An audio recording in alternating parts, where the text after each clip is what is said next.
Bonjour à tous et bienvenue pour ce premier match de l'équipe de Schiltigheim contre Anderlecht Violaine. Équipe franco-belge qui accueille la phase de compétition en ce week-end de mars.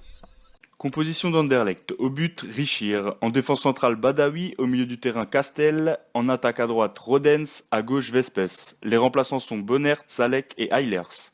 Composition du Sporting.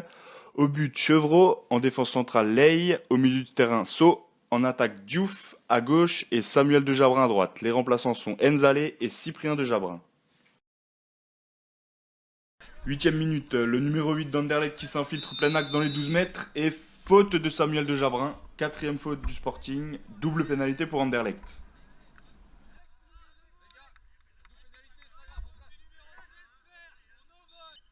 Le capitaine qui s'élance, il tire à mi-hauteur sur la droite. Arrêt réflexe main gauche de Benoît Chevreau qui dévie en corner. Superbe arrêt.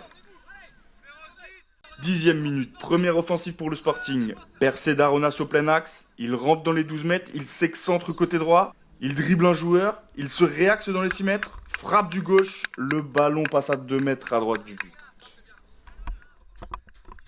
Attaque pour Anderlecht, percé du capitaine plein axe, il dribble 2 joueurs, il s'excentre, axe droit, il rentre dans les 10 mètres, la frappe, c'est contré, petit cafouillage, il récupère la balle dans les 3 mètres, il glisse la balle sous le gardien du gauche et but. 1-0 pour Anderlecht, but d'Alexandre Vespes à la 12e minute de jeu. Corner barrière gauche pour le Sporting, c'est joué à 2, Cher Diouf qui percute, il tombe, il se relève, il rentre dans les 6 mètres, c'est la frappe au niveau des 4 mètres, un petit peu écrasé, arrêt du gardien, plein axe à ras de terre, ça manquait un petit peu de puissance.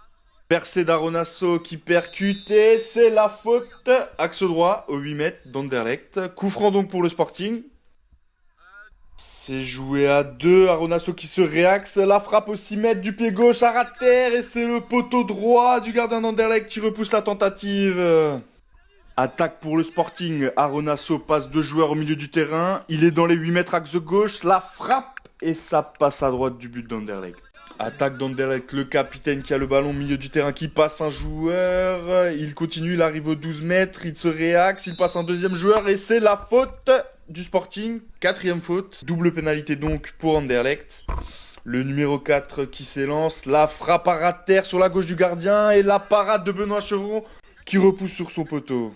Attaque pour Anderlecht, le capitaine qui a la balle axe gauche, il se recentre, la frappe du droit au 6 mètres et l'arrêt du gardien du Sporting sur sa gauche qui repousse en corner. C'était la première occasion de cette deuxième mi-temps.